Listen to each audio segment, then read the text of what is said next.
আজকের সবচেয়ে আলোচিত ঘটনা, যেখানে একদিকে সুপ্রিম কোর্টের চমকপ্রদ সিদ্ধান্তে ফাঁসি আটকানো হয়েছে, অন্যদিকে রহস্যময় সেজতি চক্রবর্তীর নাম উঠে আসছে। আসুন বিস্তারিত জেনে নিই আমাদের এই ভারত এক্সক্লুসিভ থেকে এবং বিশেষ এই প্রতিবেদন থেকে। ধন্যবাদ। আজ সকাল থেকে আলোড়ন সৃষ্টি করেছে সঞ্জয় রায় মামলার নতুন মোড়। ফাঁসির সাজা ঘোষণার আগে জেলের মধ্যে সঞ্জয় রায়কে দেখা গেছে খুব স্বাভাবিকভাবে ক্যারাম খেলতে। তিনি কি তার শাস্তি নিয়ে আদৌ উদ্বিগ্ন ছিলেন, নাকি এর পেছনে রয়েছে অন্য কোনো রহস্য?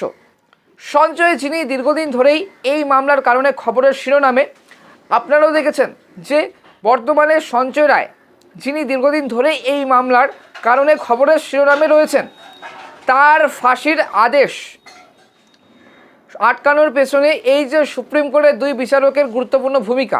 তবে প্রশ্ন উঠছে, কেন এবং কিভাবে আদালত এই সিদ্ধান্ত নিল? আইনের দৃষ্টিকোণ থেকে এটি একটি ব্যতিক্রমী ঘটনা হতে পারে।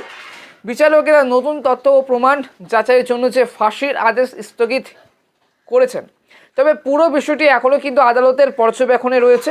তবে এদিকে সঞ্জয়ের পাশে যিনি সবসময় ছিলেন, সেই সেজতি চক্রবর্তীর নাম উঠে এসেছে এই মুহূর্তে এবং আলোচনার কেন্দ্রে। কিন্তু প্রশ্ন হলো, সেজতির এই যে তৎপরতার পিছনে আসলে কে রয়েছেন? সেজতি চক্রবর্তী একজন পরিচিত সমাজকর্মী। এই মামলায় সঞ্জয়ের জন্য বারবার আদালতে আবেদন করেছেন।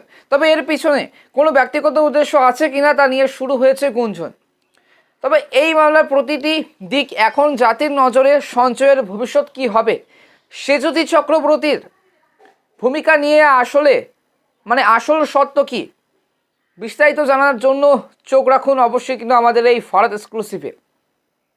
তবে আপনার মতামত আমাদের জানাতে ভুলবেন না, কমেন্টে লিখুন আর সাবস্ক্রাইব করুন আমাদের ইউটিউব চ্যানেল ভারত এক্সক্লুসিভ। অবশ্যই কিন্তু আজকের এই ভিডিওটি অবশ্যই প্রথম থেকে শেষ পর্যন্ত যারা আপনারা দেখেছেন, অবশ্যই কিন্তু ধন্যবাদ এবং আজকের এই ভিডিওটি এখান থেকেই।